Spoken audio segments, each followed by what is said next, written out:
I was sitting in an ichthyology class, the study of fish. It was one of the last classes for my zoology degree, a discipline I had chosen with the intention of becoming a wildlife filmmaker because I didn't feel attracted to life as a scientist. The class laid the usual foundations of the discipline by introducing its founding fathers. Our textbook highlighted Louis Agassiz, a creationist and believer in polygenism, the theory that different ethnic groups come from different ancestral animal species or races, and David Starr Jordan, a eugenicist. We passed over their beliefs without challenging them. And while every individual is biased, I wondered why some prejudices are tolerated while others are not. Disillusioned by business as usual, I began to explore beyond the textbook to fill the gaps. I started to realize that I may have remained committed to science myself if I'd been taught its history differently, more honestly, more thoroughly. Over the next 10 years, this documentary formed. There are hundreds of historical stories that challenge the predominant narrative of heroic men discovering hitherto unknown peoples, places, and things, and bravely lifting the human race out of ignorance.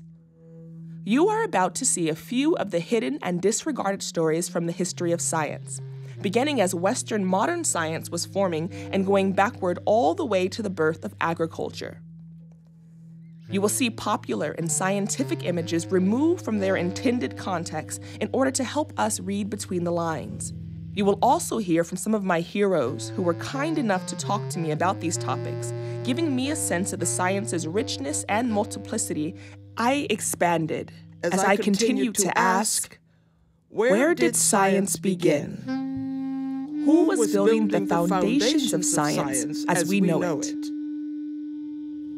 In the words of Neil deGrasse Tyson, this adventure is made possible by generations of searchers strictly adhering to a simple set of rules.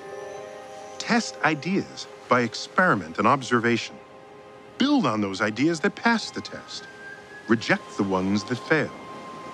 Follow the evidence wherever it leads and question everything.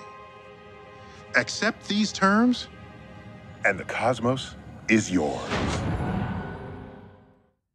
If foundational scientists were alive today, they might confirm that the rules are not so simple. Cultural politics wield a powerful editing device that begs us to peer between the lines and check the margins. The universe, it turns out, is only as big as our imaginations. This documentary represents a single thread in the tapestry of science history that helps to reveal the weaving and the pattern. These stories are exquisite in their plurality. Our reality is that all of us have ancestors that practice science, contributing to the planet we know today.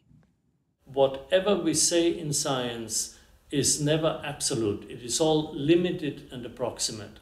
And that's a huge distinction between contemporary science and older natural philosophies, even in the 17th century, in the age of Galileo and Descartes.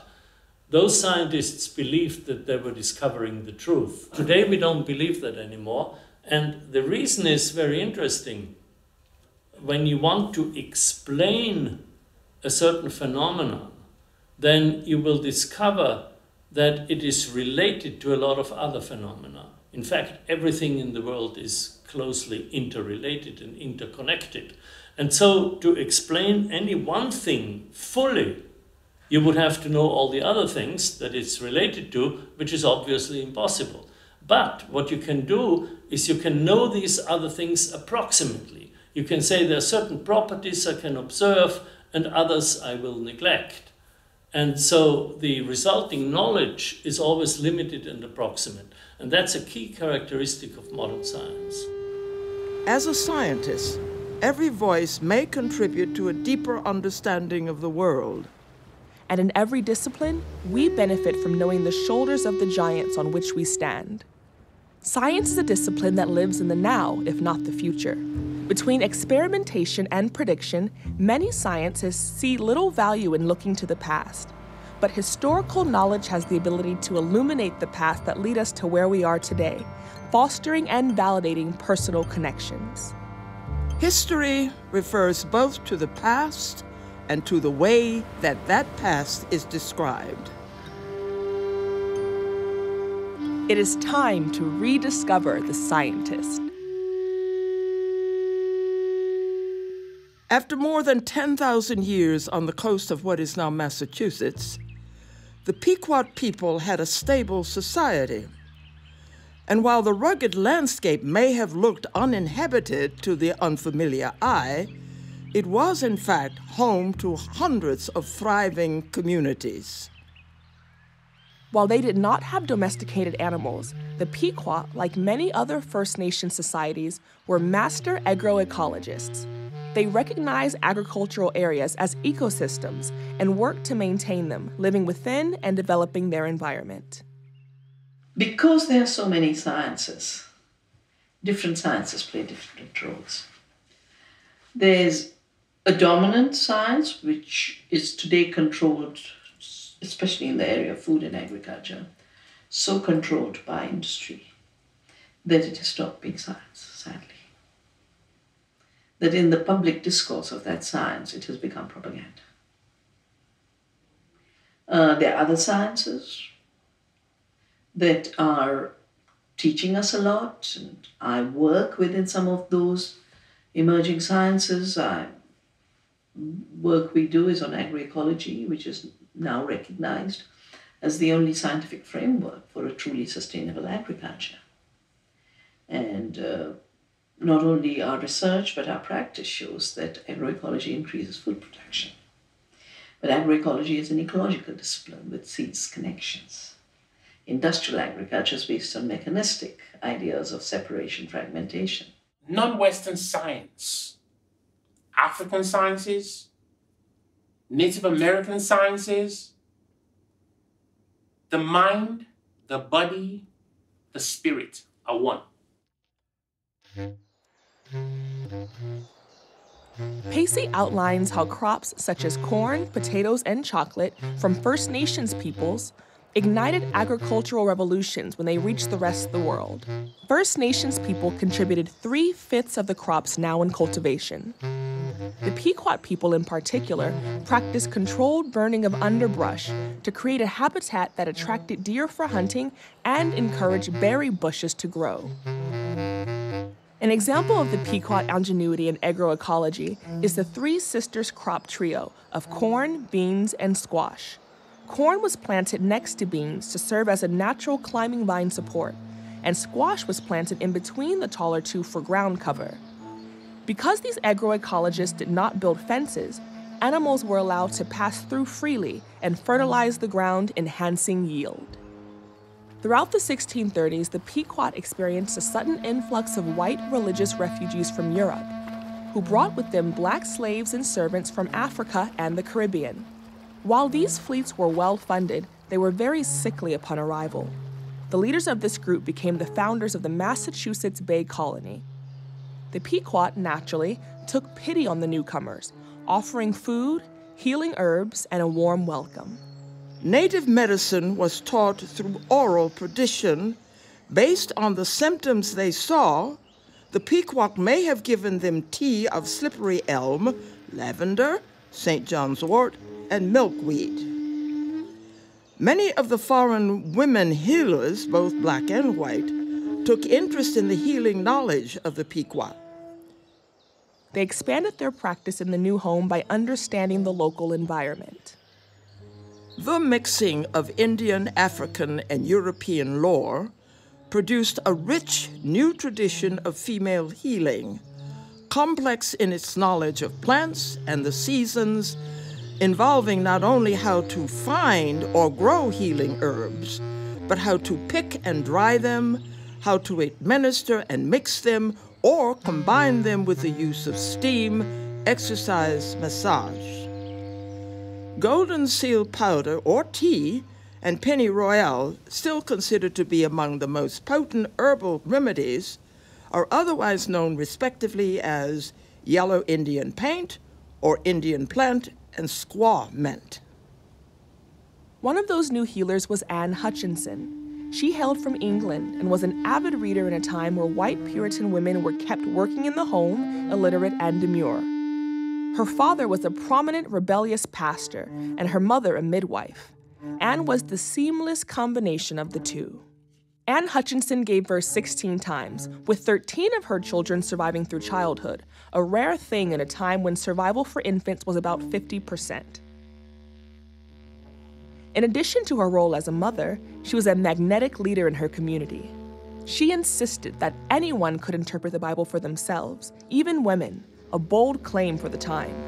Dozens of men and women from various rungs of Puritan society began to gather for daily meetings at Anne's home to hear her radical ideas.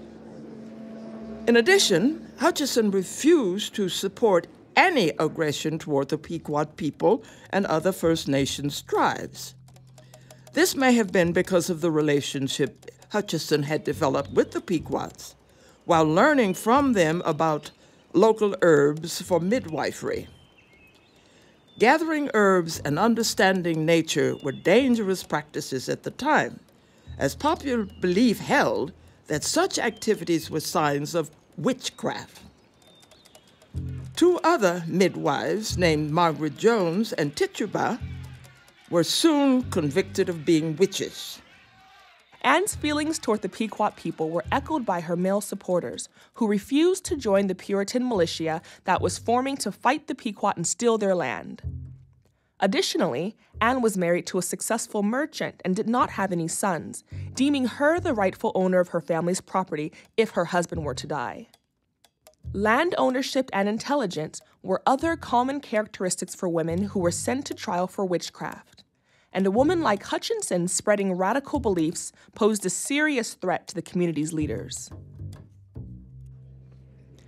Puritan leaders moved to prosecute the woman Massachusetts' new governor, John Winthrop, criticized for having a very voluble tongue, more bold than a man. At Anne's trial, Reverend Peter J. Gomes, one of Harvard's founding professors, claimed she bested the best of the colony's male preachers, theologians, and magistrates.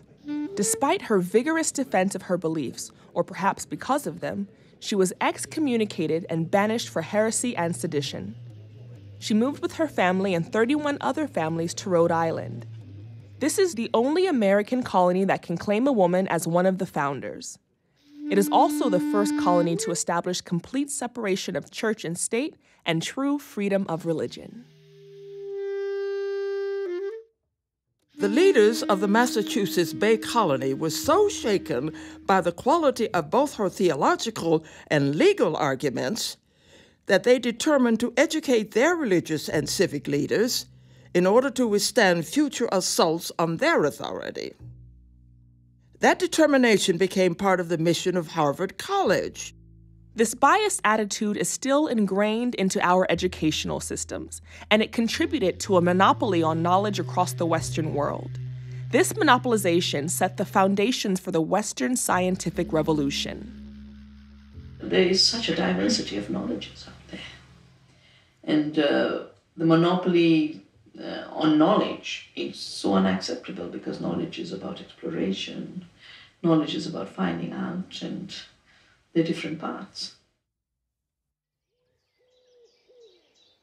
Pequot medicine, while effective for the place and beneficial to the newcomers, could not withstand a new and potent disease, smallpox, well known in Europe but unknown to the Americas.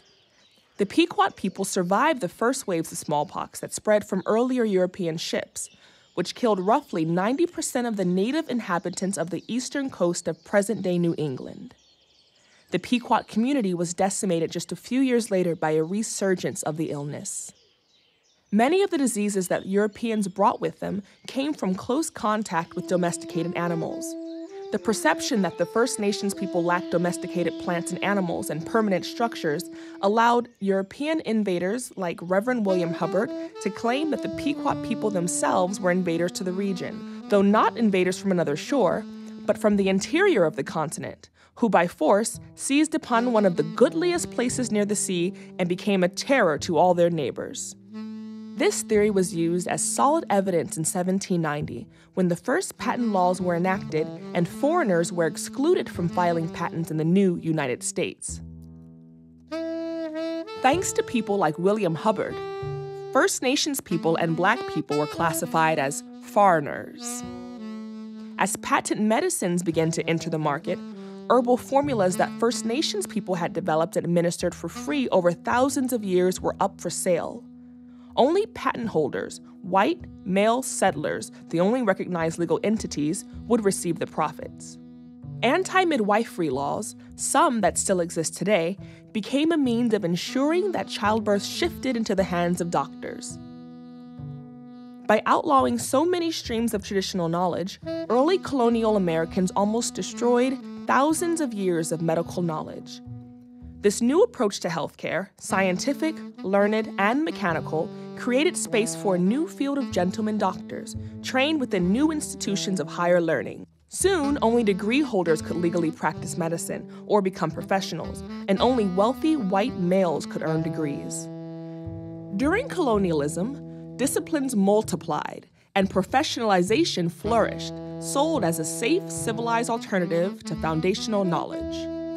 Colonialism paved the way for Isaac Newton and his contemporaries to set the parameters and claim ownership of what we know science to be today. The first rupture is with the rise of industrial science and what is called the scientific revolution, the Bacons and the Descartes and the Newtons, who took pluralistic worldviews, who took ecological knowledge and said, it's not knowledge. The world is made of immutable balls, unrelated to each other, and it's dead matter.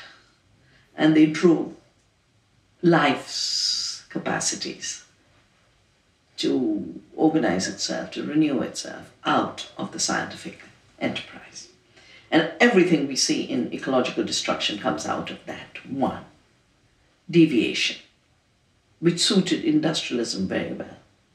It suited accumulation very well, but it didn't suit the earth well, and definitely didn't suit most people of the planet, particularly non-industrial cultures. What does this mean for us? What this means for us in terms of our education is that we have been given a dose of knowledge and information that basically started in the wrong place. That's crazy. This is not education. This is a trick. And so I think that what is important and essential is that we get young people, all young people, to know that on the table of humanity, everybody has contributed. The whole world has contributed.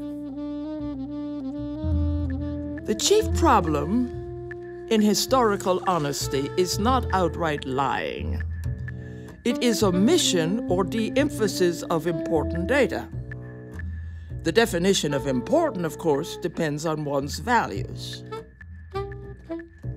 History has been used as a weapon for so long, sold as a sleek and linear spear of truth. Rather, it is a web, and every pull on every strand reverberates throughout the whole. So many of us, including myself, when I think of scientists, in my head pops up the image of the white male. And after a while, I think individuals have a tendency to think that this is because white males are better at science, rather than thinking about the road to that field. I've been with teachers that have brought the sciences alive, and also math. I've seen that done. And I thought to myself during those times that, wow, if I had had more teachers like that, I too possibly would have gone on and for a career in the sciences. I think from as early as I can remember, I always had wanted to be a physician. And later when I contracted TB, I was even more determined that I must become a doctor. I want to find a cure for this scourge. And I was admitted to medical school the University of the Witwatersrand in Johannesburg. But I couldn't take up my place because we couldn't afford, my family couldn't afford to pay the fees. So I had to pass up that and went on to teacher training college. I'm a product of mission schools. I'm West African. When they came in, the missionaries came in, they set up their own schools. In the mission schools, the aim of the mission schools was to entirely not brainwash you, give you a Western perspective, give you a Western education, make you believe that anything that was African was subordinate. Anything that was within the context of your culture was not equal. You learn that you're learning that as a 9, 10, 11, 12-year-old.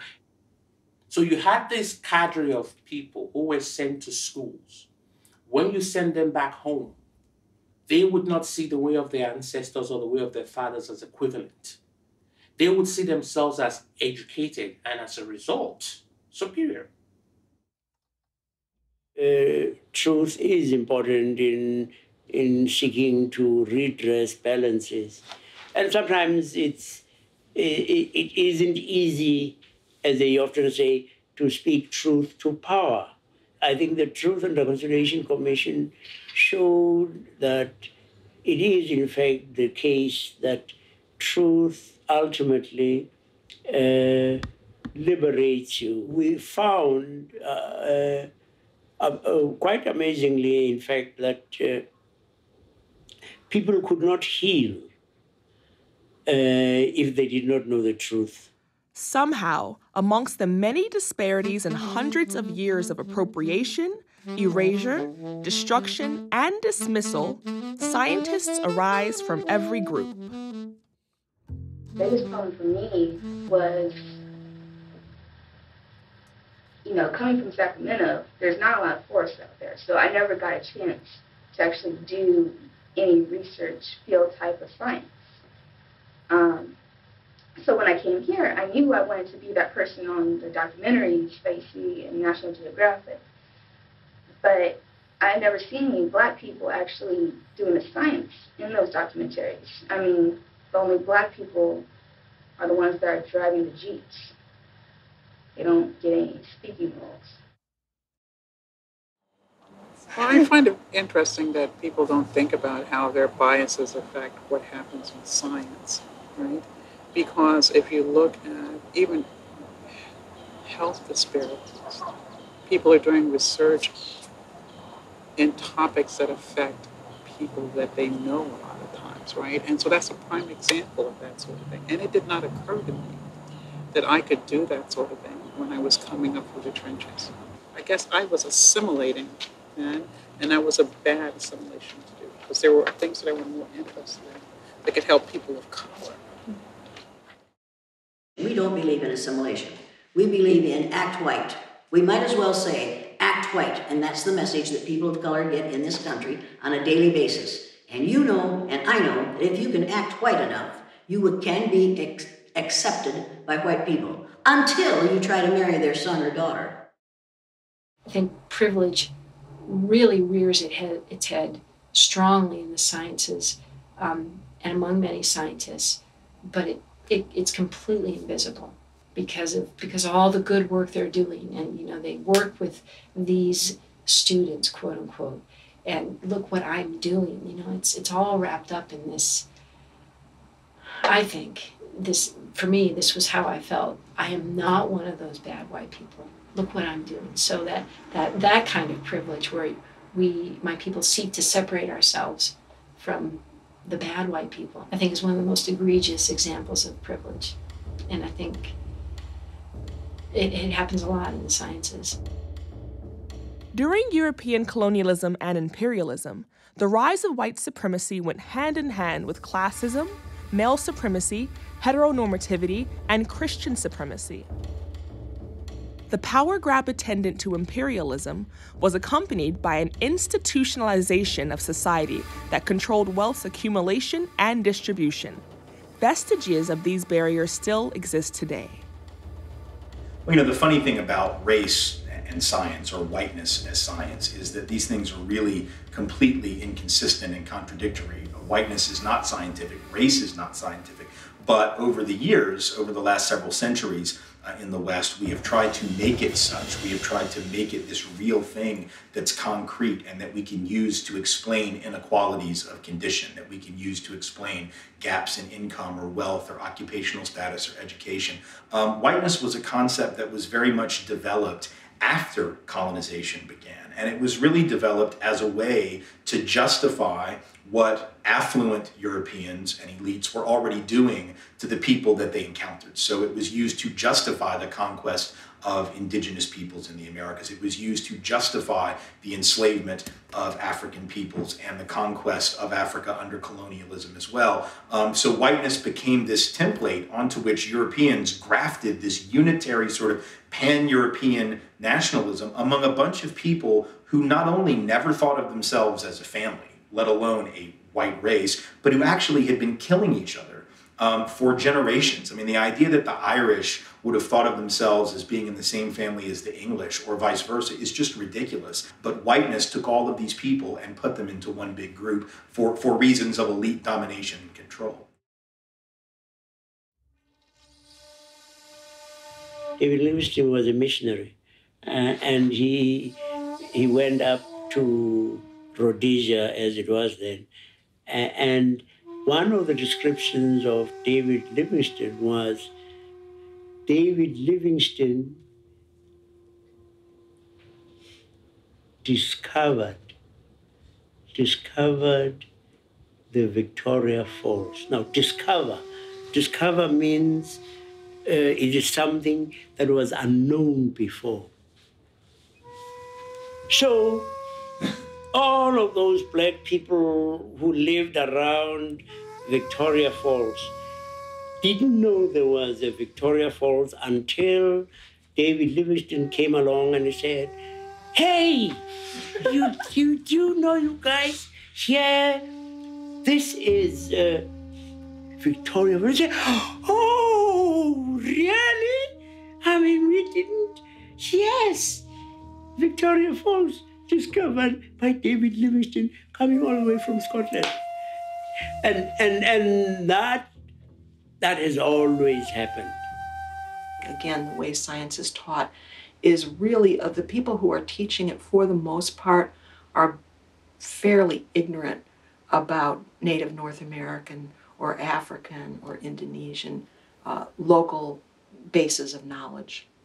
And I see openness to that from some people. I'm not saying that all of the people in the sciences are barring that path. There's a lot of ethical issues that I don't think ever come up in science education, because, I mean, I won't say they ever come up, but just your run-of-the-mill colleges and teaching the history, that's not something that I've been hearing about anyway. You don't really have an awareness generated about the structural barriers to women in the STEM fields, science, technology, engineering, math. By the time Anne Hutchinson came to the United States, midwifery was one of the last acceptable roles women could claim in the tradition of medicine. A tradition that women had established from the beginning of humanity. The role of midwife in much of Western Europe continued to be shamed, almost to erasure, as midwives were increasingly portrayed as miserly, ugly, foreign, and often heretical. There is a troubling and consistent trend one finds when looking at the witch trials of Europe. This trend can be traced all the way back to the first known witch trial to be documented in Europe. Dame Alice Cateller, a wealthy woman from a noble family. Alice's very own stepchildren accused her of witchcraft after her fourth husband died. Her trial includes the first account of a witch fornicating with her incubus, which was described as looking like a black dog or an Ethiopian man.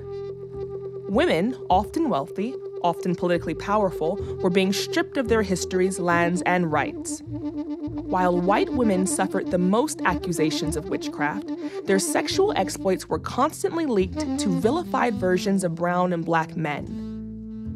Alice managed to escape her execution, but was never heard from again. And while she was not a scientist, it was wealthy women like her who were still able to educate themselves under the radar, as Europe's women were by this time barred from entering monastic libraries or attending universities. The midwives and healers of Europe began to get persecuted in larger numbers, starting in the 1400s at the onset of broader inquisitions that also attacked Jewish and Muslim citizens. Tens of thousands were murdered, banished, or forced to convert to Christianity during these times. Spain experienced one of the most grisly inquisitions, as the Christians there sought to regain control of the country after 1,000 years of Muslim rule. The Spanish not only eliminated Muslims, but also sought to destroy the history of their reign and influence. Most mosques, libraries, and city centers that bore the tradition of Islamic architecture were destroyed or appropriated, hoping they would wipe this group from memory. Much of the content of libraries were also destroyed, as it was thought to be evil.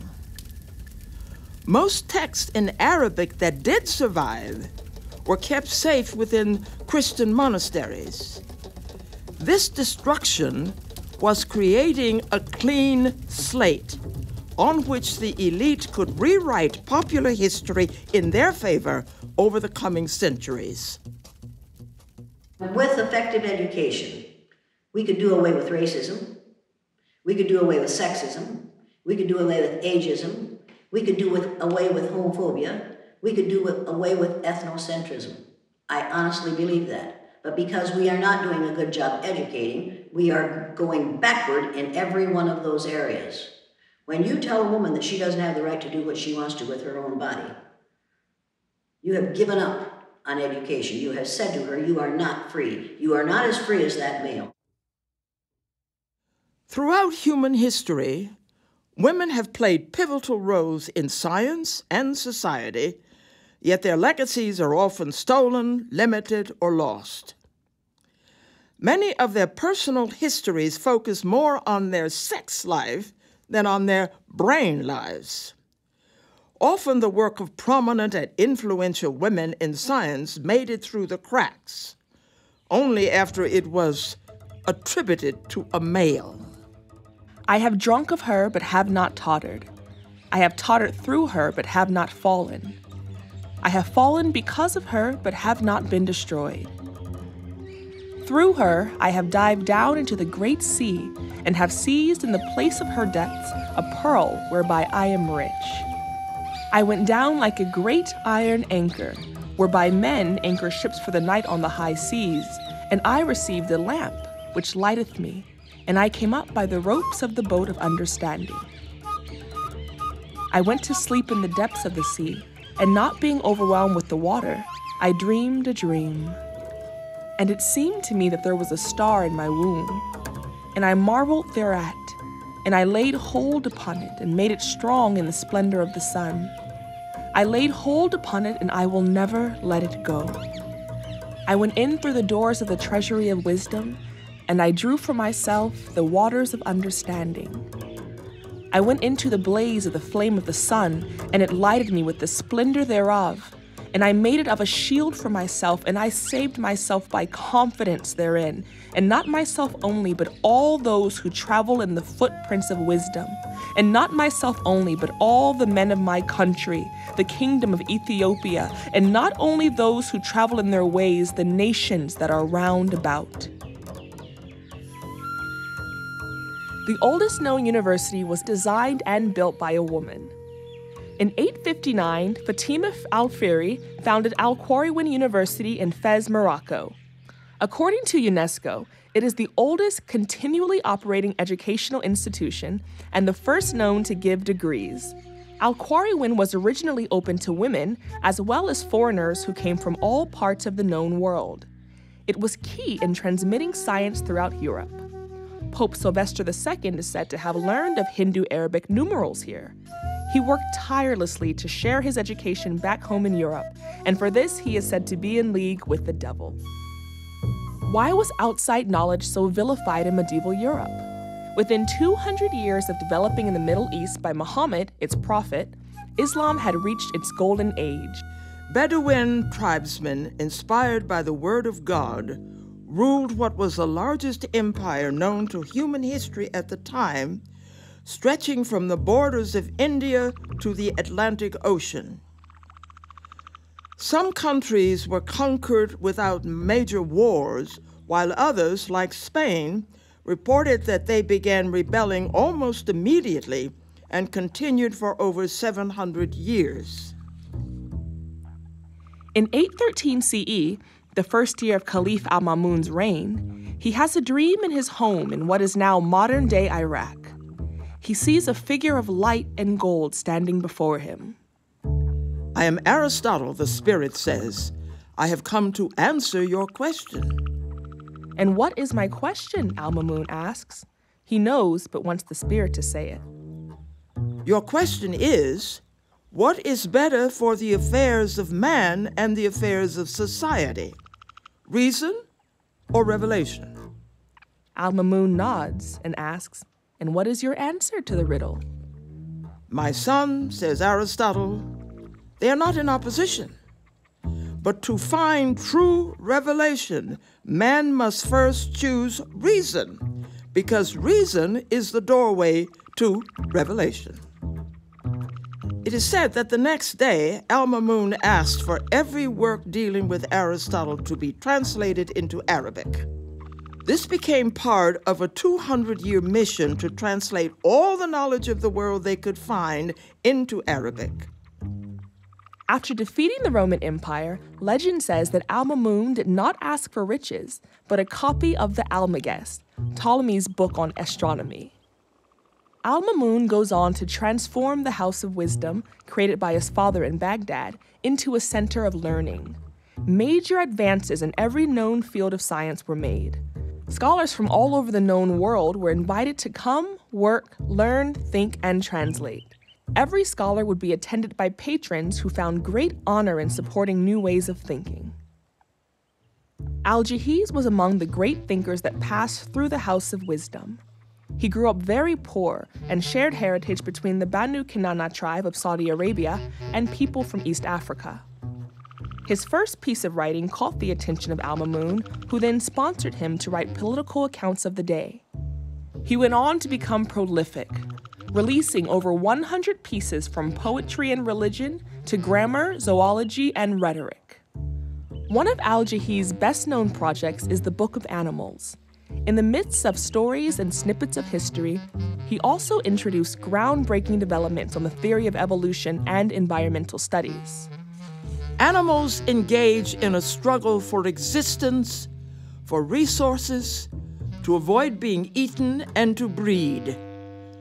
Environmental factors influence organisms to develop new characteristics to ensure survival, thus transforming into new species. Animals that survive to breed can pass on their successful characteristics to offsprings. The mosquito go out to look for their food, as they know instinctively that blood is the thing that makes them live. As soon as they see the elephant, hippopotamus, or any other animal, they know that the skin has been fastened to serve them as food. All animals, in short, cannot exist without food. Neither can the hunting animal escape being hunted in his turn. Because Al-Jahiz wrote so often for hire, it is difficult to discern when his writing reflected his feelings or his patrons. For example, he published some contradictory statements about the Zanj. Zanj referred to the southeastern coast of Africa, and later to dark-skinned Africans as a whole. Like the crow among mankind are the Zanj, for they are the worst of men and the most vicious of creatures in character and temperament. The Zanj say to the Arabs, "You were so ignorant that during the Jahiliyyah, you regarded us as your equals when it came to marrying Arab women, but with the advent of the justice of Islam, you decided this practice was bad. Yet the desert is full of Zanj married to Arab wives, and they have been princes and kings and have safeguarded your rights and sheltered you against your enemies." The following anthropological description shows that the Zanj also understood biological selection. The Zanj say that God did not make them black in order to disfigure them. Rather, it is their environment that made them so. The best evidence of this is that there are black tribes among the Arabs, such as the Banu Salam bin Masur, and that all the people settled in the Hara, besides the Banu Salam, are black. These tribes take slaves from among the Ashban to mine their flocks and for irrigation work, manual labor, and domestic service, and their wives from among the Byzantines. And yet it takes less than 3 generations for the Hara to give them all the complexion of the Banu Salam. This Hara is such that gazelles, ostriches, insects, wolves, foxes, sheep, asses, birds, and horses that live there are all black. White and black are the results of environment, the natural properties of water and soil, distance from the sun, and intensity of heat. There is no question of metamorphosis or of punishment, disfigurement, or favor meted out by Allah. Al-Jahiz lived to be 92. It is said that he was crushed by a pile of books in his home. The next year, the Zanj slave rebellions began nearby in the city of Basra. As the Islamic Empire expanded, prisoners taken from battle in every nation they conquered became slaves. After some time, the elites became dependent on the labor and luxury the slaves provided. Scientists like Al-Jahiz were used to construct narratives that soothe the conscience of slaveholders who recognized their slaves as captives. They understood that had the battle gone another way, they themselves could have become slaves. So the narrative is very important. The narrative is what rationalizes, justifies, gives people an understanding, which sometimes they believe to be scientific, that actually isn't, of the world that they're observing. The second thing that constructs privilege, though, and it's every bit as important, probably more important, is the actual construction of inequality at the material level. So the narrative can't do it alone. That now is going to be highly correlated with everything from power and wealth and income to educational status to whether or not you'll go to jail for committing crime to your political access to the quality of housing. You have all of that.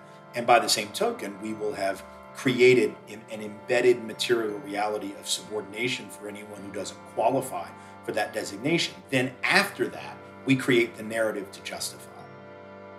Though much further research is needed, it seems highly probable that racial stereotypes were transmitted along with black slavery itself, to say nothing of algebra and a knowledge of the ancient Greek classics, as Christians traded and fought with Muslims from the first Islamic challenge to the Byzantine Empire in the 7th and 8th centuries through the era of the Crusades. This interchange became especially important with respect to African slaves as Christian Europeans slowly pushed the Moors out of that melting pot of religions and cultures, the Iberian Peninsula. As Professor James H. Sweet has emphasized, by the 15th century, many Iberian Christians had internalized the racist attitudes of the Muslims and were applying them to the increasing flow of African slaves to their parts of the world. Sweet then adds the truly crucial point: Iberian racism was a necessary precondition for the system of human bondage that would develop in the Americas during the 16th century and beyond. And so social movements, by my definition, or not the one I created, but the one I use, is they're movements for change that use non-traditional means, right? Because if people felt they could bring about change through the ballot box or through doing what they're supposed to do, you know, being responsible, there wouldn't be a need for a social movement, right? So people use tactics or come forth with ideas that are disruptive to the society. The Caliphate created a robust environment for science because they prize education as though it were a fashion trend. But in order to have been able to support a class of intellectuals, they chose to exploit cheap laborers. Slaves in the Islamic Empire were often freed and moved up the ranks of society. Still, A system only builds another system, and the Arabic nations eventually developed what is now recognizable as institutionalized racism. Through the work of Aljahiz and others like him, the Arab world transferred Aristotle's scientific sensibilities as well as his social sense to Europe. The philosopher, whose logical way of thinking is still heralded today as the cornerstone of Western civilization, gave us the proclamation that, from the hour of their birth, some are marked out for subjection, others for rule. Will we ever learn a way to take the real innovation from an era and leave behind the greed and oppression? The Arabic Empire created and spread unfathomable amounts of wisdom throughout the world. But they also perpetuated and fed the most heinous system of oppression the world has known: slavery. Science likes to believe that it exists outside of society, but it does not. Its actions affect and are affected by the society that scientists inhabit. The tradition of learning and studying pioneered by the Arabic scholars flourished throughout the empire for centuries. This golden age often saw experimentation revered as a necessity, which is one of the cornerstones in modern scientific thought.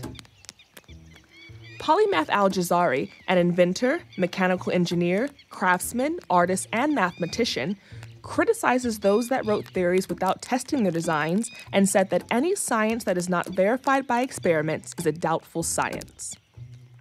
The work that was done during this time is often minimized to mere historical recording, as though the only thing the Arab thinkers did was to preserve Greek philosophies. There is more to consider. Aristotle's story fit into a specific framework that could be used to validate the Western male-dominated history, which the major works of the Arabic world did not reinforce. While Aristotle certainly had brilliant ideas, he also had many that were clearly not based in fields of logic and reason that he is still credited with creating, but which the Arabic scholars significantly improved. As an example, Aristotle writes much about the superiority of males over females and white over black.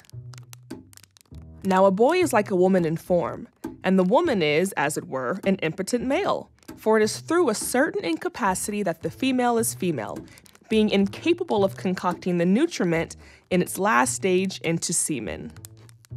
Aristotle's sometimes illogical and biased theories are recorded. Those of his contemporaries are not, like his wife Pythia, an accomplished embryologist who worked with Aristotle on an encyclopedia of the specimens she'd gathered on their honeymoon. Obstetrician and historian Kate Campbell Herdmead suggests that the couple collaborated in the study of generation. While Aristotle's cosmologies fit with the larger Greek society at that time, they were quite a departure from his main influences, Socrates, Plato, and Pythagoras. Pythagoras in particular was a strong advocate for women. It was said that he taught much else, which he claimed to have learned from Aristotle at Delphi. Diogenes Laertius, among other contemporary historians, noted Aristotle's reliance on Aristoclea, a priestess at the Oracle of Delphi, for his education in astronomy and general knowledge. Certain things he declared mystically, symbolically, most of which were collected by Aristotle, as when he called the sea a tear of Saturn, the two bare constellations, the hand of Rhea, the Pleiades, the lyre of the Muses, the planets, the dogs of Persephone, and he calls the sound by striking on brass the voice of a genius enclosed in the brass. Pythagoras traveled widely in search of knowledge. Aristoclea and his other teachers encouraged him to go to Egypt, where he spent many years as a student before settling down in Croton. There he founded a quasi-religious, quasi-political community devoted to mathematical and philosophical speculation. The Pythagorean community is often referred to as a brotherhood, obscuring the fact that the order included men and women on equal terms. There are at least 28 women teachers and students in this school. The speculations and discoveries of the Pythagoreans were the common property of the membership and kept within the order as mystical secrets. All members wrote under the name of Pythagoras, making it impossible to attribute contributions to individuals. But since women were an integral part of the school, it is reasonable to assume that they were involved in the articulation of this mathematical cosmology that so directly influenced the future course of science. The Pythagoreans were the first to postulate that matter was discontinuous. They believed that the universe was constructed of numbers and simple ratios, with numbers units forming the basic elements. Even though we have come to romanticize the idea of the lone genius scientist, most scholars of that time, including Aristotle, operated in this communal way, with disciples or followers who would aid in research and then attribute all their work to the same name, representing a school of thought. A teaching of science that makes science look like one linear phenomena that started in the West a few hundred years ago, then creates the culture of blindness and arrogance, whereas a history of science that allows the recognition that countries like India, China, the Arab world have made huge contributions to what is called modern science, then you celebrate the plurality of not just the knowledge, but you start respecting the culture. If the Western world realized how much the Arab world has contributed to it, it could not be doing in the Middle East what's being done today. Because of the way I was taught history, it always felt to me like history was set in stone. But just like scientific theories, history is malleable and is often inaccurate when new information is remembered or taken into account. History is actually a set of perspectives, hypotheses, and theories that can always be proven or disproven. It is often mentioned, for example, that Greek philosophers went to Egypt to study. Were those Greek colonies or Egyptian schools? Whose knowledge did they really receive? A tomb was found in 2010 that helps prove that the builders of the pyramids were not slaves, but respected laborers. The builders came from poor families from the north and the south and were respected for their work. So much so that those who died during construction were bestowed the honor of being buried in the tomb near the sacred pyramids of the pharaohs. They soon found accounting documents showing worker pay and x-rays of their bones that revealed that they received advanced medical care. The myth of the slaves building pyramids is only the stuff of tabloids and Hollywood, Wildung said. The world simply could not believe that the pyramids were built without oppression and forced labor, but out of loyalty to the pharaohs. While the workers were not slaves, they endured very grueling work. Groups of laborers in 1500 BCE led the first recorded and successful protests in human history. And what of this medical care? Many of the skeletons showed healed broken bones that had been set to heal straight, and one example might show the first known brain surgery. Imhotep in the 3rd dynasty is credited as the original author of the Edwin Smith Papyrus text. The Edwin Smith Papyrus of 1600 BCE is a medical textbook which instructs surgical physicians in examinations, diagnosis, treatment, and prognosis of 48 ailments. Many of these innovations were developed by priests and priestesses, whose commitment to helping people navigate the afterlife drove their quest for any knowledge that might further this goal, like human anatomy, architecture, planetary movements, all were connected. Close to this tomb, and the better-known Great Pyramids of Giza, is the Step Pyramid of Djoser, the first pyramid known and the largest structure on the planet ever built by ancient humans. The nameplate on the pyramid reads, Imhotep, Chancellor of the King of Lower Egypt, Chief under the King, Administrator of the Great Palace, Hereditary Lord, High Priest of Heliopolis, Imhotep the Builder, the Sculptor, the Maker of Stone Vases. Before the discovery of the Step Pyramid, it was believed that Imhotep was a myth due to people's reverence during his lifetime. He was considered demigod many years after his death. One part of Imhotep's legacy was his temples, which grew to be centers of advanced medical practice many years after Imhotep's death, as evidenced by multiple Greek and Egyptian sources. Around 550 BCE, the Greeks created several temples and designated him fully divine, the son of Ptah, the chief god of Memphis. A hymn to Imhotep from the Roman period reads, "The learned ones praise God for you, Imhotep." Imhotep's legacy lives on in our culture today, though few know it. Doctors must pledge the Hippocratic Oath at the beginning of their careers, famously starting with, "First, do no harm." This is attributed to Hippocrates, a Greek doctor living 2,000 years after Imhotep. Lesser known is the direct influence Imhotep had on Hippocrates through the temple of Amenhotep, an Imhotep worshipping site and major place of study for Hippocrates and his contemporaries. You see, we're trapped. Sometimes I hate to say it's helpless when you look at it and go, oh man, we're trapped in a world where everything around us, if we don't think very carefully, is named from a Eurocentric perspective, and we're stuck in it.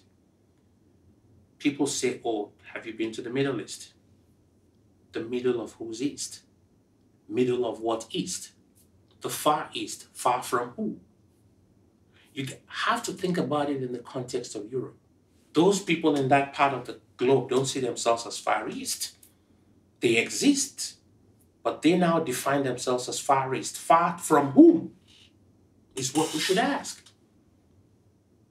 Then you see there's a Carter G. Woodson, and I don't know if you've read Miseducation of the Negro. He says the most pernicious form of enslavement is that of the mind. Once you've taken somebody's mind, you don't need to put chains on their arms and legs. Once you've taken their mind and you've told them, look, don't walk out that door, use the window. The mind will always tell you, no, I can't use the door. But why? No, because it's the window I was told. That's the way I got to do it.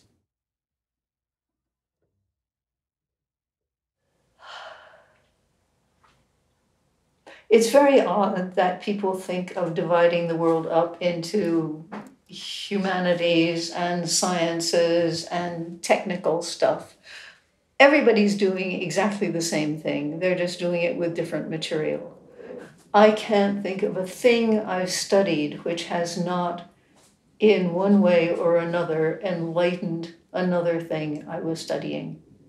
So that everything is grist for the mill of understanding what's going on in the world.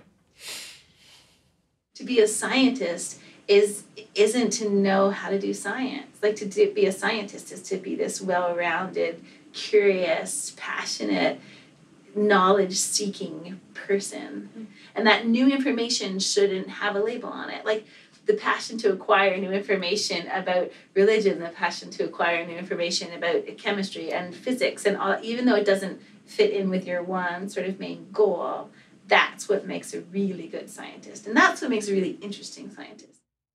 Mathematics is freedom. Freedom to think, freedom to invent, freedom to explore. It's at the frontier of human knowledge, always. But it was at the frontier of human knowledge 2,000 years ago. The concept of zero as a full number, or one that interacts with other numbers, sprung from Hindu tradition. But first, even before the zero, they developed quantum physics. But how? Zero is so widely known and interwoven in modern people's understanding of math that it's hard to picture a world without it. But it's true. Ancient Middle, Near, and Southeast Asian cultures developed the concept long before anyone in Europe. Yet, zero gets zero recognitions of its origins. That strange number, again invented between the two rivers, probably, perhaps in Egypt, but more likely in Mesopotamia, by the Sumerians, who needed to keep track of donations to temples, and they had cuneiform symbols that they stamped in columns.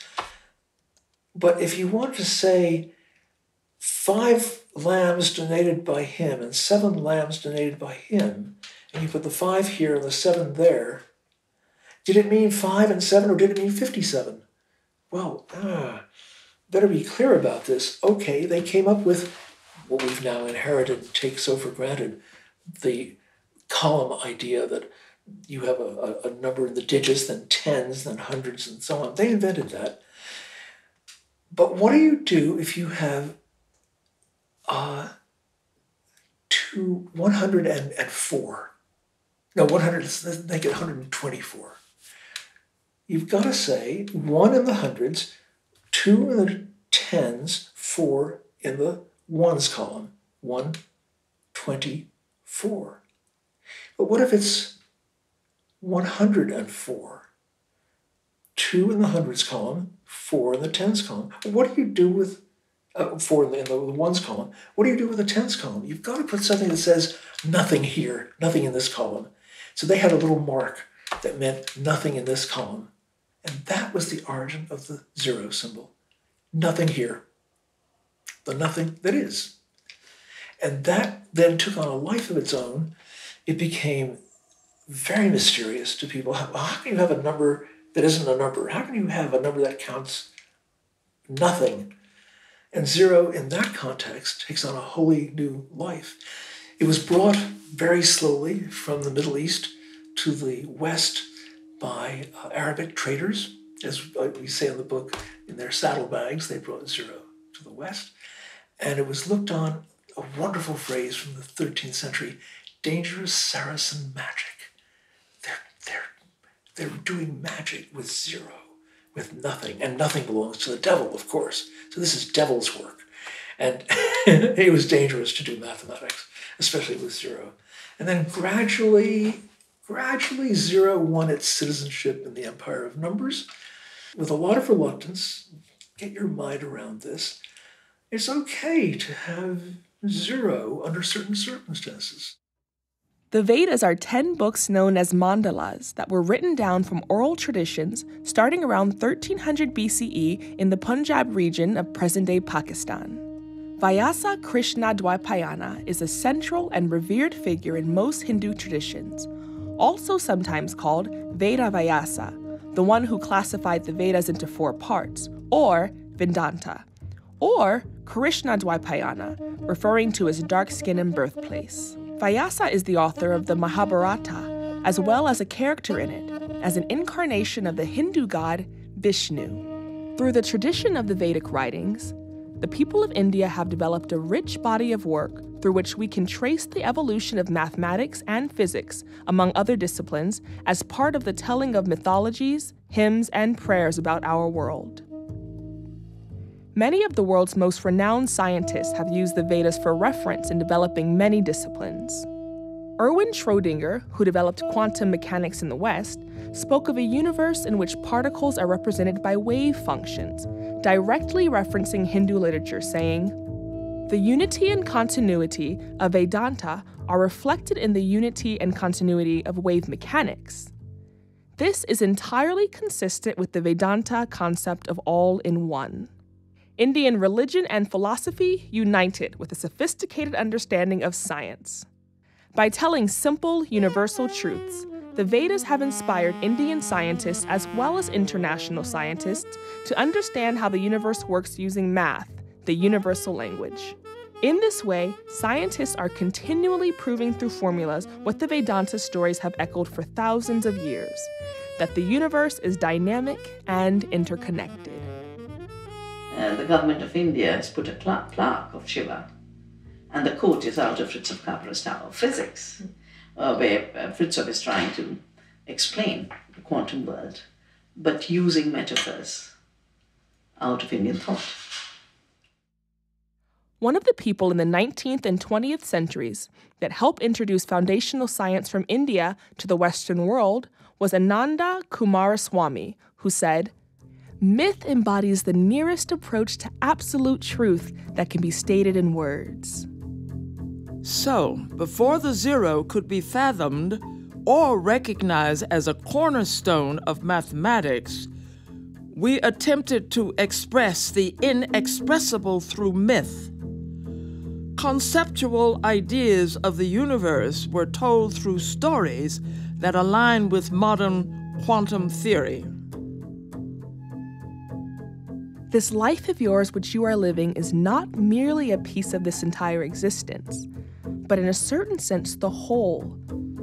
Only this whole is not so constituted that it can be surveyed in one single glance. This, as we know, is what the Brahmins express in that sacred mystic formula, which is yet really so simple and so clear. Tat Tvam Asi. This is you. Or again, in such words, I am in the east and the west. I am above and below. I am this entire world. What we discover, we know in our souls. What we're told, we know superficially and forget easily. You want to internalize what does it mean to be an artist? It means to swallow the world, digest it, and cook something refined, fine, mental out of all that material. Due to the collaborative nature of oral tradition, of authoring and teaching the Vedas, and the belief in unity, it is difficult to determine what should be attributed to individual authors of the Vedanta. Certain names spring up through history, but they repeat as though being reincarnated, and there is little said about the authors' lives. The Vedas, and later Upanishads around 500 BCE, were taught using the Gurukula schooling system, in which a master would visit a pupil and share their knowledge, joining the student's family as a guru, a learned master, and also part of the extended family, the Kulu.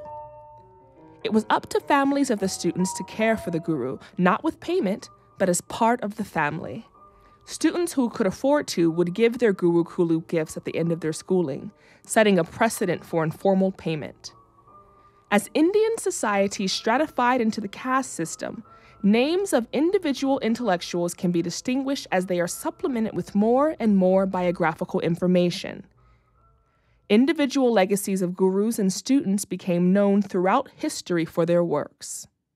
One such individual was the classical Indian astronomer and mathematician Aryabhata, whose works deal with the sphericity of the Earth and the motion of the planets. In 499, when Aryabhata was only 23, he wrote a 2-part book stating that the Earth is spherical and naming a circumference just 107 kilometers shy to what we know to be true today. Some people claim that these ancient non-Western insights were due to alien visitors. They are unable to reconcile the possibility that non-Western cultures also have the capacity for complex, scientific thought. This racist revision of history has been applied to every culture on the planet. There's a tendency to see indigenous American things as originating elsewhere. Europeans were always trying to make up Welsh or Celtic, some kind of Celtic migrants, or Phoenicians or Greeks or Hebrews. You know, the Mormons were very much into this idea that the lost tribes of Israel wound up being American Indians. First Nations people are diverse and numbered in the millions before contact with Europe. Genetic studies reaffirm that tribes flourished across the Americas for tens of thousands of years. Modern Mexico houses some of the most well-known structures and ideas that were able to survive the tests of time. There are countless monuments across the Americas. Many have been used continuously for thousands of years.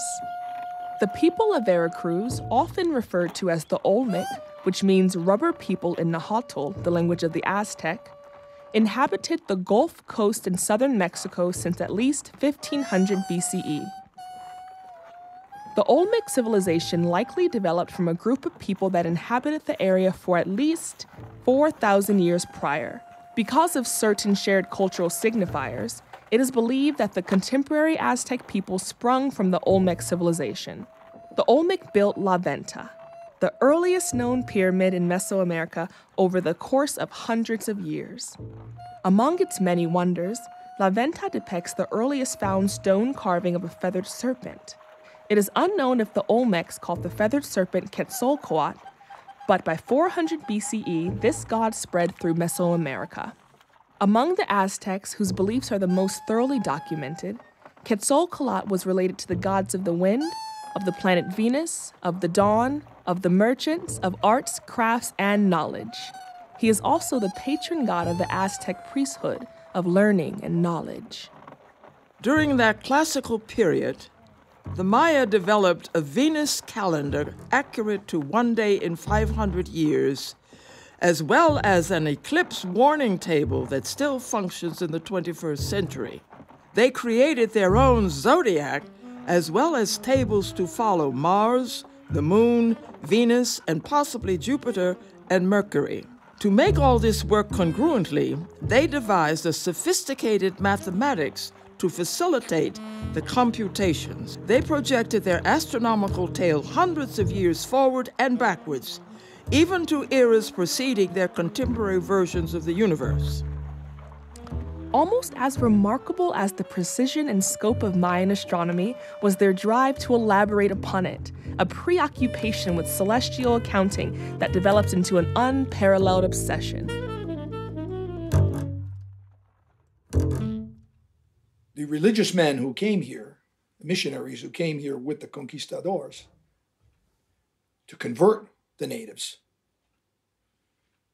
saw that these were the lies of the devil. And so they burned them all. It's an interesting irony that goes down there. But even more interesting is the chronicler Diego de Landa, who came to Yucatan. He was the first bishop of Yucatan. Very pious-looking man when we see him in his works. And he came over and burned most of those codices. He started a big fire, bonfire, in the doorway of the church in the town of Mani, in Yucatan, West Yucatan. He says that he piled these scrolls up as high as the top of the door and took them off, burned them all. Then, 5 years later, he begins to realize that might have been a mistake to convert the natives. I need to know what their religion is. So I need to translate these documents instead of burning them. But now it's too late because I burned almost all of them. There are practically none left. So he gets some of these old scribes, who are no longer in business, obviously. I mean, they're now captive slaves. And he interviews them. And he says, I got to learn their alphabet so I can try to understand what's left of their writing. So then if I know their religion, then I can tell them, well, Jesus is a true God instead of that Quetzalcoatl. At least I'll be able to talk to these people. It's really interesting how we did exactly the wrong thing. So he tries to mend his ways. And I'm getting to the punchline of this story is really interesting. You're going to love it. So he sits this informant down, and he says that he wants to, I'm going to learn your ABCs, because there's only one alphabet, right? There's only one Bible, one Tower of Babel, there's only one alphabet. So he says in Espanol, ¿Cómo se escribe A? To the scribe. In other words, how do you write your A? And the scribe, because he didn't know anything about an alphabet, the Maya language turns out to be syllabic. It's got a syllabary of over 800 glyphs. It's a sound language. It's nothing to do with alphabet. The Maya ear hears, how do you write ah? And the word ah in Maya is turtle. That's a syllable, ah, turtle. So he draws the glyph for head of a turtle. And Landa says, oh, God, okay, that's A. Then he says, ¿Cómo se escribe B? Bay, B, bay sound means road. So he draws the glyph for road, which is a footprint, and so on, and so on, and so on. So Landa thinks he's got the alphabet. It turns out he's got 24 sounds, which, and this is the irony, which turn out to be the key to cracking the Maya code. Landa was sent back to Spain by Bishop Toral to stand trial for conducting an illegal inquisition. His actions were strongly condemned before the Council of the Indies. This resulted in a committee of doctors being commissioned to investigate Landa's alleged crimes. In 1569, the committee absolved Landa of his crimes. Bishop Toral died in Mexico, allowing King Philip II of Spain to appoint Landa as the second bishop of Yucatan. A mirror to early Christianity's destruction of the Great Library of Alexandria, New World scroll burning was practiced widely among missionaries at the time. Some estimate that millions of codices were burned. representing hundreds or thousands of years of empirical data, not only on astronomy, but on all aspects of ancient knowledge. Friar Bernardino de Sagahun was stationed with the Aztecs in 1529. And unlike Landa, he was fascinated by their culture and secured funding to create a book that would document everything about their society. The proposal was supported by the church as an effort to gain cultural understanding and be better able to convert the people. In order to create this book, Bernardino had students from the Colegio in Santa Cruz begin. The Colegio de Santa Cruz in Tlatelolco, Mexico, was established by the Franciscans in the 1530s, the first European-style school of higher learning in the Americas, intended to prepare Indian men for Christian priesthood. Students wrote in their native Nahuatl and created 2,500 illustrations depicting different aspects of their life and history. But soon, the Colegio ceased to function as a pipeline to the priesthood, and no student there was ordained. Within 25 years, First Nations peoples were banned from ordination to the priesthood, along with mestizos and blacks. With the work completed, Bernardino then took this document and had another set of scribes translate the Nahuatl into Spanish. One of his contemporaries, H.B. Nicholson, described the Florentine Codex as one of the most remarkable accounts of a non-Western culture ever composed. Well, I think that scientists are the high priests of our culture, aren't they? I mean, they're like the religious shamans of many of the other cultures of the world. They're like the assistant to the pharaoh who would do the predictions for the Egyptians, or the Maya computist who would do the science for the Maya ruler. Look at the fruits of our labor. We have an Ebola vaccine. We can extend the human lifespan. We can do heart transplants and so on. We are indeed the gods of the modern age. How did we arrive at this form of knowledge? And it's easy to find out how we arrived at it and make peace with it. And go, okay, all right.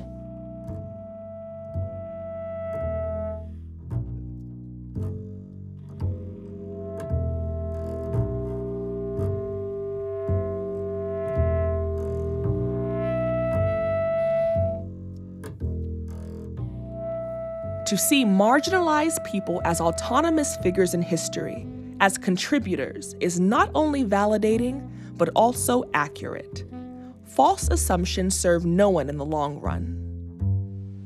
Well, I think that there was an assumption for a long time based on, your modern and early modern European economic patterns that men were the farmers, and then it was this big shockaroo. To this concept that the anthropologists started going, maybe women. There's all kinds of oral traditions of the Omaha and the Jivaro in Peru and the Sumerians that women started farming.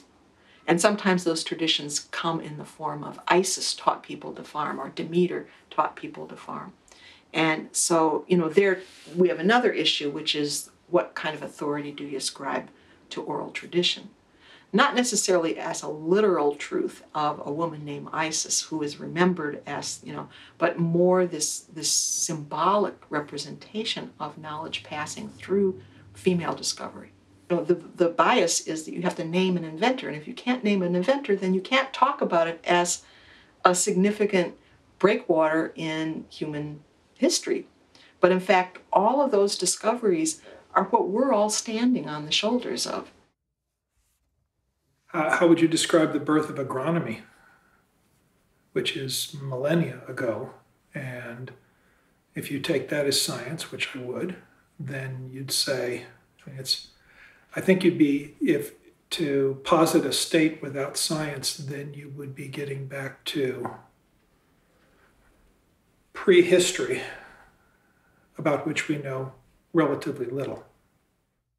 We know that the process of domesticating plants, or domesticating ourselves into people who care for plants, took hundreds, maybe thousands of years, springing up in different iterations around the globe and spreading, reinforcing that nothing is invented in a vacuum.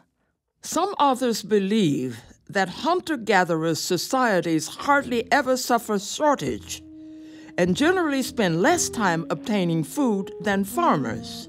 The people that settled in Mesoamerica found ideal conditions for farming. It is likely that other places in the world took longer to develop farming because their populations of herd animals did not recede or go extinct with the ending ice age, as they did in the Fertile Crescent.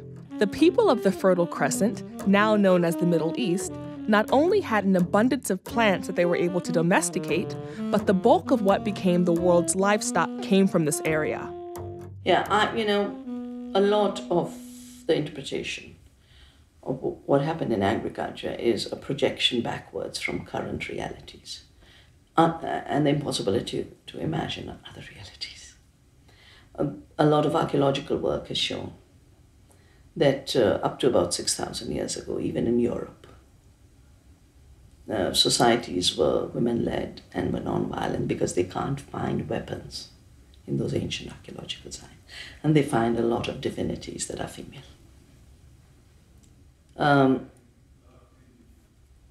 The idea that agriculture was based on owning and privatization is also very false, because I've grown up in India where large parts of agricultural activities have been based on the commons. The seed was a commons, the water was a common. And in fact, even land, till the British came and introduced zamindari and land ownership and all of that, the saying in India used to be, Sabhi bhumi ko palki, that all the earth belongs to God. All you can do is use it. And so we had usufructory rights to land, not ownership rights to land. And the tribals even today in India, and I've been part of a law to recognize tribal rights. Tribal rights are collective over territories. They're not about owning. They're about using the forest, living in the forest.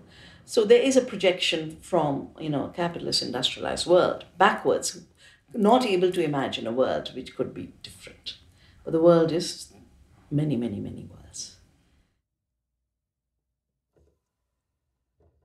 But what really is the essence of an animal? And that it's always thought that animals are black boxes, and that really turns out that they aren't. And that by understanding the real essence of animals, you can understand, at least from primates and chimps in general, you can understand kind of the essence of who we are as a species, And so she's looked at the evolution of war and aggression and these things in chimps, but also the evolution of compassion and other things with those guys too. And you can see that we have really deep roots of violence and aggression and hatred and anger, and that we also have these deep roots of compassion and kindness and love. But she comes up with this idea, this perspective of pseudo-speciation. So that there was this one sort of study where you had these chimps and they were in one large group, and they were all family and relations, friends. And one group broke off and started a new territory next to it. And summarily, over the next 4 years, the Gombe chimps sought out and killed all of those other chimps, every single one. Whereas, during the time they were in the group, they were grooming together, they were mating together, they had these really familial bonds, these really intense bonds. But as soon as they left, they became other. So it's kind of like a pseudo-species. So in the collective mindset of the chimps, her perception is that all of a sudden they're the out-group. And so you treat the out-group totally differently. They're no longer chimps. They are other, And so you can do things that you would never do to a chimp. You can kill them. You can pull them apart. You can tear down their head. You can do all those things because they're no longer chimps. And obviously that has profound implications to what happens in human societies, right? We do all these things often without understanding where it comes from. We do all these things without knowing that we are othering people. We have wrapped bias up tightly into our scientific systems of classification. It is unclear at what point we forgot the clan down the road was once our family. Actually, after writing about this for many, many years, I have come to realize that the basic shift that is actually happening and has to happen is a shift of metaphors, a very profound shift of metaphors from seeing the world as a machine to understanding it as a network. The network, of course, has this connectedness implicit in it, this relatedness. And if we see that and really understand it, then we would also see that the problems we have in the world today are all interconnected, and that's what we call systemic problems. The time that my journey takes is long, and the way of it long. I come out on the chariot of the first gleam of light and pursued my voyage through the wildernesses of worlds, leaving my track on many a star and planet. It is the most distant course that comes nearest to thyself, and that training is the most intricate, which leads to the utter simplicity of a tune. The traveler has to knock at every alien door to come to his own, and one has to wander through all the outer worlds to reach the innermost shrine at the end. My eyes strayed far and wide before I shut them and said, "Here art thou." The question and the cry, "Oh, where?" melt into tears of 1,000 streams and deluge the world with the flood of the assurance, "I am."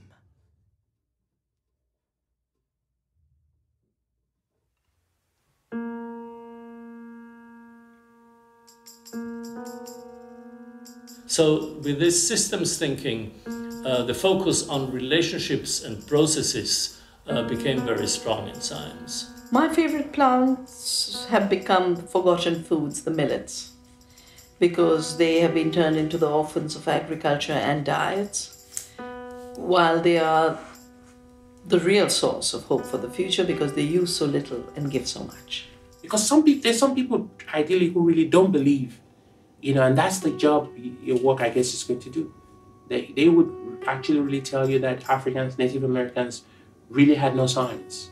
They had no knowledge. And that, Westernization and colonization saved them. You got a big job. And in fact, Europe is perhaps one of the last regions in the world to use science in the way that the rest of the world used science before. We find that students of color transfer out of the sciences after their first and second years here. Recommended that it shouldn't. And they changed? Courtesy Lydia, who looks so innocuous. When I first realized I got the NSF, I thought immediately, yay, I'm finally good enough for a white person's award, which is sad. Well, but if you really get to know scientists, they have varied interests and they're very cool people. But some of them feel like it's an exclusive club.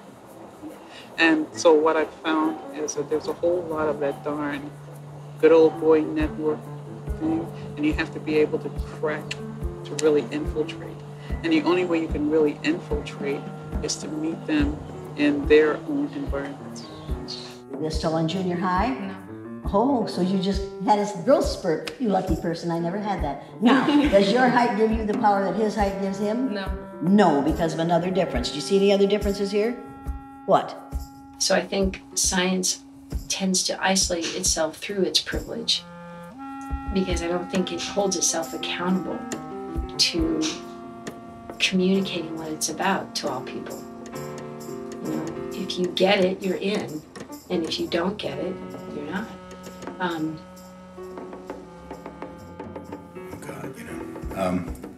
Well, I guess the cheeky answer is that science is the subject that I wasn't very good in school, but I think that's because, like a lot of people, I didn't have very good science instruction, and so figuring out what science really was something that I didn't really get around to understanding, I think, until I was quite a bit older and out of school. Vast artistic representation of that idea of scary old woman, look, she's got her animals, let's go get her.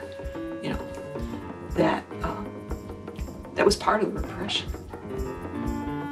If they weren't effective, why did they have laws against them? Because I think there was a concern, or there was a belief, even on the part of the enslavers and colonizers in some instances, that these beliefs had potency and they would work, and there was a fear of that. So it's a great idea, but it's in passing. So the idea is acknowledged, and you can go home and say, I had a pretty good idea.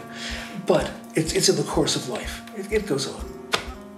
The way this is a great conversation together.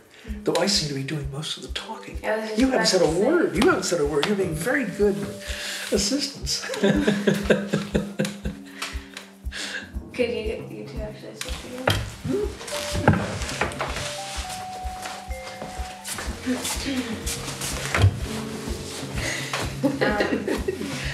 This has definitely an air of, and I would like that person in a chair. Okay. And I do every semester, I bring up Jane Goodall and that and understanding pseudospeciation. And I mean, mammalogy, we do the whole, I used to do the whole bloody class on mammals, but I never included people. You know, I mean, how stupid is that? I mean, how stupid is that? I mean, humans are people, I mean, you're not gonna stick them on the lab bench and ask them to key one out, but oh my God, I mean, we've affected every single mammal since we've sort of become so prominent on the earth. I mean, we have the most profound impact on conservation and ecology and all of this stuff. And if we don't talk about humans and the way that we can sort of realize our nature better and make a positive change, then I think you're missing the boat. Sorry. That's great. I don't mean to yell. Many cultures of the world design the place they want to live in. Now let's think about that a minute. To be in accord with nature, to be in tune with God, with the gods, who in many cultures are our ancestors, the gods of nature, the god of the wind, the god of the sun and the moon. There's a whole raft of scholarly journals produced in the Southern Hemisphere that don't get included in standard scientific indexes.